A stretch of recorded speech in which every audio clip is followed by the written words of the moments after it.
आपको ऊपर जाना होगा टुवर्ड्स द रेलवे स्टेशन, तो यहाँ से रैंप के लिए जगह है। तो डिस्ट्रप्शन के लिए सॉरी, वो मेरा भाई था। नमस्कार दोस्तों, कैसे आप सब? स्वागत है आप सभी का मेरे YouTube चैनल वॉन्डरर पार्टी में। वैसे बैकग्राउंड देख के थोड़ा शॉक हो गए, कहाँ पर आया हूँ मैं? पार्किंग बहुत दिख रही है ना। मैं आया हूँ उरन रेलवे स्टेशन। अब उरन आने का रीज़न क्या है? यहाँ पर है ना, पहले कनेक्टिविटी के लिए लोगों को सिर्फ रोड का ही ऑप्शन था, लेकिन because of this railway line अब कम्यूट थोड़ा इजी हो चुका है। पहले रेलवेज चलती थी from Nerul and Belapur towards Kharkopar. वैसे प्लान में तो शुरुआत से ही था कि अब टिल उरन एक्सटेंड होगी, लेकिन वो जो रेलवे लाइन है काफ़ी पहले बन चुकी थी, लोग यूज़ कर रहे थे, लेकिन अभी उसके आगे लोगों ने यूज़ करना शुरू कर दिया है। इस वजह से क्या होगा? इस वजह से दो चीज़ें प्राइमरी बहुत इंपॉर्टेंट चीज़ें होने वाली है। एक, लोगों की कन्वीनियंस होगी, सहूलियत मिलेगी, और आप देख सकते हैं यहाँ पर काफ़ी गाड़ियाँ खड़ी है, तो ऑब्वियसली पेट्रोल की खपत कम हो रही है क्योंकि लोग अब ट्रेन से जाएंगे। दूसरी बात, प्रॉपर्टी प्राइसेस में अब होगी बढ़ोतरी। तो अगर आप वाशी में रहते हैं, रेंट पे रहते हैं, या फिर कहीं और रहते हैं और आपकी जॉब लोकेशन है वाशी, नवी मुंबई, मे बी पनवेल, खारकोपर, उलवे या थाने, और आपको घर लेना है और आपका बजट नहीं है, तो ये ऑप्शन बिल्कुल सही है, आप कंसिडर कर सकते हैं। मैं आपको एक सिंपल एग्जाम्पल बता देता हूँ। ये देख रहे हैं, इतने सारे लोग यहाँ पर रह रहे हैं। उरन टेक्निकली एक गांव है, मछुआरों का गांव है, कोली कम्युनिटी का गांव है, आगरी कम्युनिटी का गांव है। यहाँ से पहले से ही ट्रेड, JNPT नज़दीक है, तो ऐसा नहीं है कि ये गाँवठान नहीं कह सकते, ये एक अच्छी सिटी है। हाँ, थोड़ा डेवलपमेंट होना बाकी है, लेकिन समय के साथ वो भी होगा।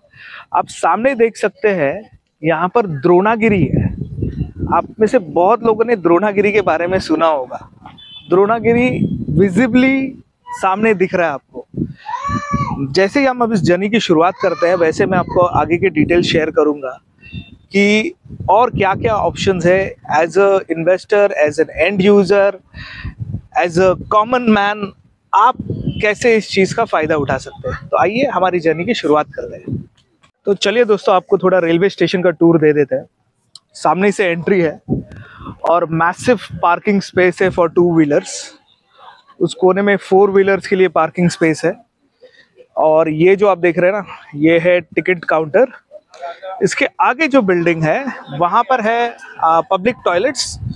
इसमें एक चीज़ मुझे अच्छी लगी कि फॉर डिफरेंटली एबल्ड सिटीजन यहाँ पर एक सेपरेट टॉयलेट है, which is a good thing. तो उनको भी दिक्कत नहीं होगी। तो काफ़ी चीज़ें, काफ़ी इनोवेशन लाया है जो आजकल की ज़रूरत है, उस हिसाब से इस स्टेशन को डिज़ाइन किया है। वैसे मैंने रैम्प देखा नहीं है, वहाँ पर लिखा गया है कि वहाँ पर एक रैम्प है, तो अगर रैम्प है तो वो भी बहुत अच्छा इम्प्लीमेंटेशन हुआ है, अगर हुआ है तो एक चीज़ आपको पॉइंट आउट करना चाहूँगा। आप जो तो डिस्ट्रप्शन के लिए सॉरी, वो मेरा भाई था, उरन में ही रहता है। और जैसे मैंने कहा ना, आई एम एन आगरी, तो मेरे काफ़ी रिलेटिव्स यहाँ पर रहते हैं। ही वॉज माई ब्रदर, मौसी का बेटा था, और काफ़ी दिनों बाद मिला था। नज़दीक रहते हैं लेकिन मिलना जुलना होता नहीं है, तो ऑब्वियसली किसी और दिन उसके बारे में डिटेल में बात करेंगे। तो चलिए बाकी का टूर दे देता हूँ। एक चीज़ मुझे खटक रही है, देखिए मैंने प्रीवियस व्लॉग में भी कहा था और कुछ लोगों को ये पसंद नहीं आया था, उनको लगा मैं गवर्नमेंट को कॉल आउट कर रहा हूँ। वैसा नहीं है, आपने रेलवे स्टेशन बना लिया, लेकिन क्या आपका रेलवे स्टेशन पब्लिक ट्रांसपोर्ट से कनेक्टेड है? यानी यहाँ पर लोकल बसेस होनी चाहिए जो लोगों को लाए ले जाए। उससे क्या होगा, एक तो आपके फ्यूल की सेविंग हो जाएगी, दूसरा यहाँ पर जो पार्किंग स्पेस अभी आपको अगर इतनी भीड़ दिख रही है गाड़ियों की, जस्ट इमेजिन कीजिए 6 महीने बाद कितनी होगी। और ये सैटरडे है, तो इमेजिन कीजिए वर्किंग डे पे जब लोग यहाँ से काम पर जाएंगे तो गाड़ियाँ और होगी। तो इसीलिए यहाँ पर लोकल पब्लिक ट्रांसपोर्ट की ज़रूरत है और गवर्नमेंट को इसके बारे में सोचना चाहिए। मतलब प्लानिंग के वक्त आपको ये सोचना चाहिए। छोटी सी चीज़ है, एक कनेक्टिंग बस रखिए जो उरन विलेज जाएगी, वहाँ से और 2-3 विलेजेस हो गए उसको कनेक्ट कर लीजिए, सहूलियत हो जाएगी लोगों को। तो चलिए आगे जाते हैं और बाकी की चीजें देखते हैं। दोस्तों ये देखिए, ये है स्टेशन का मैप। सबवे 2 प्लेटफॉर्म है, रैंप है, टिकट रिजर्वेशन सेंटर है, ड्रिंकिंग वाटर, टॉयलेट, सारी जो बेसिक सुविधाएं चाहिए होती है वो सारी है यहाँ पर। अब हम चेक करेंगे कि वो जो रैंप है वो सिर्फ नीचे जाने के लिए है, बिकॉज ये देखिए यहाँ से नीचे जाना है और सीढ़ियों से ऊपर आना है। तो अगर एलिवेटर है तो जो फिजिकली चैलेंज सिटीजन्स हैं उनके लिए कन्वीनियंस हो जाएगी, अगर नहीं है तो फिर प्रॉब्लम है। तो वही मुझे चेक करना था, क्योंकि पिछली बार अगर आपने मेरा द्रोणागिरी का वीडियो देखा है वहाँ पर मैंने यही कॉल आउट किया था। तो अब स्पेसिफिकली चेक करेंगे कि वो option of an elevator available है कि नहीं। वैसे देखा जाए तो इट इज़ जो फिजिकली चैलेंज लोग हैं उनके लिए फ्रेंडली है स्टेशन, फिलहाल तो ऐसे ही दिख रहा है। अब आगे जाकर देखते हैं। तो यहाँ से एंट्रेंस है, लेकिन वहाँ से शायद रैंप है, तो हम वहाँ से एंटर करेंगे और देखेंगे कि कैसा बनाया गया है ramp. Is it friendly, not so friendly, वो चेक करते हैं। तो लग तो ठीक ही रहा है। देखिए आप वहां से उतरकर नीचे आ सकते हैं, और जब आपको ऊपर जाना होगा टुवर्ड्स द रेलवे स्टेशन तो यहाँ से रैंप के लिए जगह है, और यहाँ पर है नॉर्मल स्टेयरकेस। तो ये अच्छी चीज है, well thought of, and kudos to CIDCO and Indian railways for making this. चलिए अब स्टेशन पर जाते हैं। दोस्तों पहुंच चुके हैं हम रेलवे स्टेशन पर। आप देख सकते हैं यहाँ पर कवर्ड रेलवे स्टेशन है, बारिश में प्रॉब्लम नहीं होगी भीगने की। और दूसरी अच्छी बात, वेल मेंटेन, क्लीन है। और ये तरफ के जो स्टेशन होते हैं ना आफ्टर नवी मुंबई, भीड़ थोड़ी कम होती है, और यहाँ पर तो बिल्कुल ही कम है। तो ये एक बड़ा एडवांटेज है कि अगर आप इस लोकेशन पे मूव करने की सोच रहे हो तो एटलीस्ट आपका नेरुल और बेलापुर तक का जो सफ़र है वो काफ़ी कन्वीनियंट होने वाला है। फ्रीक्वेंसी में थोड़ा प्रॉब्लम है, देखिए फ्रीक्वेंसी, क्योंकि यहाँ पर लोग कम रहते हैं, भीड़ कम है, इस वजह से 1 घंटे में एक ही ट्रेन चलती है। आप देख सकते हैं नेरुल के लिए हमारी ट्रेन है 4 बजे की, और हमने टिकट निकाली है। टिकट आपको बता देता हूँ, 3 लोगों की यानी 2 फुल 1 हाफ हमारी 40 रुपीज़ की टिकट हुई है। वैसे ट्रेन कम्यूटिंग इन इंडिया काफ़ी सस्ता ही है। तो अब हम ये ट्रेन लेंगे और आपको बाकी के स्टेशन दिखाऊंगा। काफ़ी स्टेशन है यहाँ पर, बहुत सारे स्टेशन अभी तक ऑपरेशनल नहीं हुए हैं, यानी बन के रेडी है, क्योंकि वहाँ पर पॉपुलेशन बहुत कम है, ना के बराबर है, कुछ अंडर कंस्ट्रक्शन है। तो वो सारी चीज़ें आपको बताऊंगा, और उससे आपको एक फेयर आइडिया होगा कि इस लोकेलिटी में जो डेवलपमेंट होने वाला है या फिर हाउसिंग के ऑप्शंस फ्यूचर में जाके जो बनने वाले हैं वो क्या क्या है। तो दोस्तों हो चुके हैं 4 और हमारी ट्रेन की जर्नी शुरू हो चुकी है। इसे एस्टिमेटेड टाइम है कि मे बी आधे घंटे में या 35 मिनट में I should reach Nerul.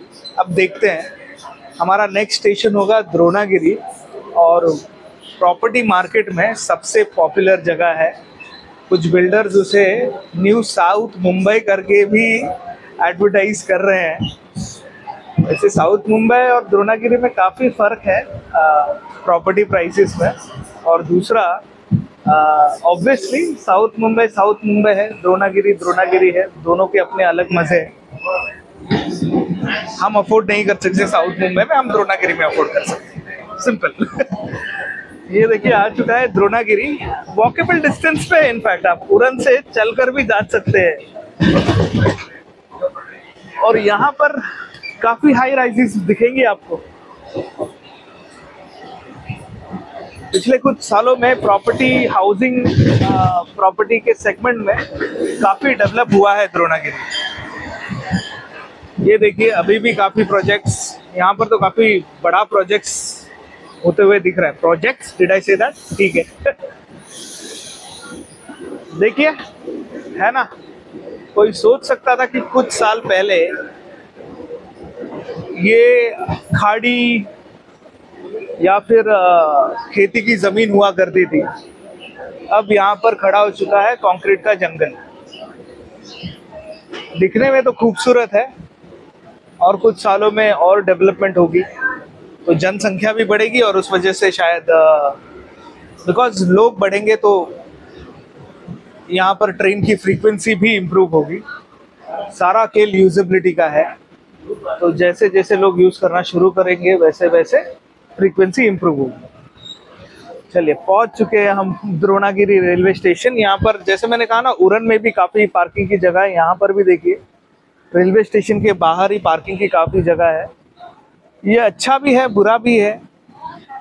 Local public transport होना बहुत ज़रूरी है, उससे आपका पोल्यूशन कम होता है, उससे सड़क पर गाड़ियाँ कम होती है और जिन लोगों के पास गाड़ियाँ नहीं हैं उनको ट्रैवलिंग में सहूलत मिलती है। ये सारी चीज़ें अभी आगे का स्टेशन आएगा तब देखते हैं कौन सा है। पहुंच चुके हम नावा शेवा। नावा शेवा ये जो रेलवे स्टेशन है ये पड़ता है खोपटा टाउनशिप, जो अभी अप्रूव हुई है। बाकी डेवलपमेंट के लिए तो काफ़ी साल लगेंगे, लेकिन ये उसके लिए रेलवे स्टेशन है। और आप देख सकते हैं यहाँ पर लोग बिल्कुल ना के बराबर है, क्योंकि यहाँ पर जो रहदारी हम कहते हैं वो काफ़ी कम है। सिर्फ जो अगल बगल के कुछ गांव है वहाँ के लोग हैं, उनके पास भी अपनी गाड़ियाँ होती है, लेकिन जिनके पास नहीं है वो ट्रेन से सफ़र करते हैं। ज़्यादातर आपको यंग बच्चे दिखेंगे।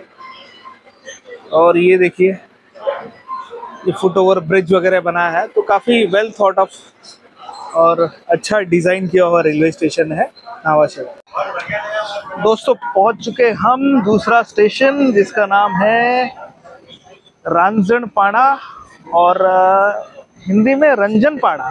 ये मुझे पता नहीं था, मराठी में रांजणपाड़ा था, ये ज़रूर पता था।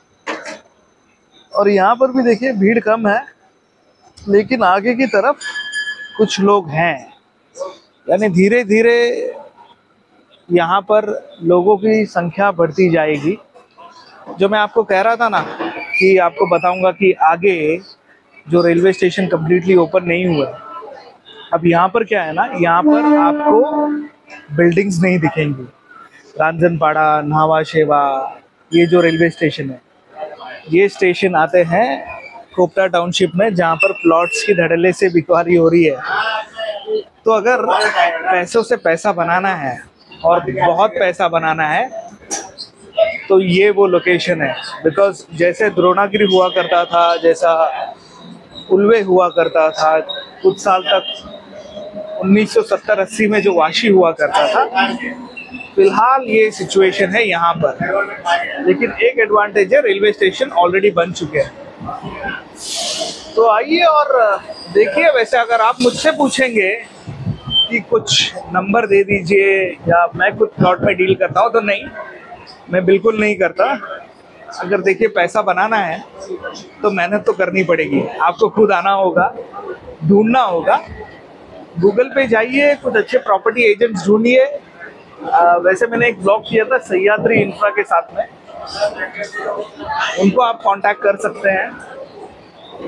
लेकिन ये अपॉर्चुनिटी अच्छी है। क्या होता है ना, हम सिर्फ ब्लॉग्स देखते रहते हैं, कुछ करते नहीं। ब्लॉग्स देखने के बाद है ना, थोड़ा घूमने आइए ऐसे लोकेशन पे। आपको जो अपॉर्चुनिटीज़ हैं, यानी जो 1 BHK मुंबई में लूँगा या 1 RK लूँगा और पूरी ज़िंदगी भर की कमाई उसमें डाल दूँगा, 5% पे प्रॉपर्टी के प्राइसेस बढ़ेंगे, तो उस जंजाल से बाहर निकलिए और मार्केट को एक्सप्लोर कीजिए।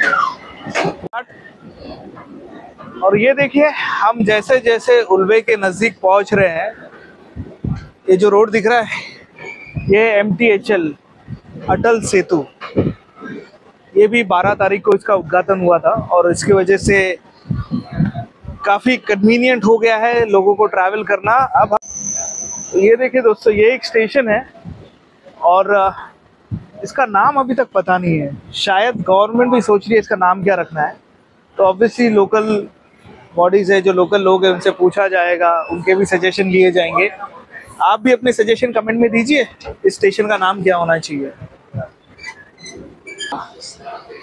दोस्तों हम पहुंच चुके हैं खारकोपर। खारकोपर है उल्वे का एक रेलवे स्टेशन। उल्वे में 2 रेलवे स्टेशन आते हैं, खारकोपर और बामन डोंगरी। और आप देख सकते हैं अगल बगल में, ये तो ऑलरेडी डेवलप्ड है उल्वे। जब 2011-12 में एयरपोर्ट की घोषणा हुई थी, जैसे एयरपोर्ट अभी तक नहीं बना है, 2023 है, लेकिन अगले साल तक, सॉरी 2024 है, तो ये साल के अंत तक शायद जो कार्गो फ्रेट है उसका रनवे शुरू हो जाए और 2025 तक बाकी इंटरनेशनल और डोमेस्टिक सारे शुरू हो जाए। लेकिन ये एक परफेक्ट एग्जांपल है कि डेवलपमेंट, देखिए आप डेवलपमेंट के नाम पे लेते हैं, अच्छी बात है, लेकिन डेवलपमेंट को समय लगता है। तो प्रॉपर्टी में अगर इन्वेस्टमेंट होना तो 8 से 10 साल का होराइजन होना चाहिए। तो इसके आगे आएगा बामन डोंगरी और उसके आगे हम पहुंच जाएंगे नेरुल। वैसे फिलहाल अब बैटरी लो है, तो आई होप आपको ये ब्लॉग पसंद आया होगा, कुछ इन्फॉर्मेटिव लगा होगा।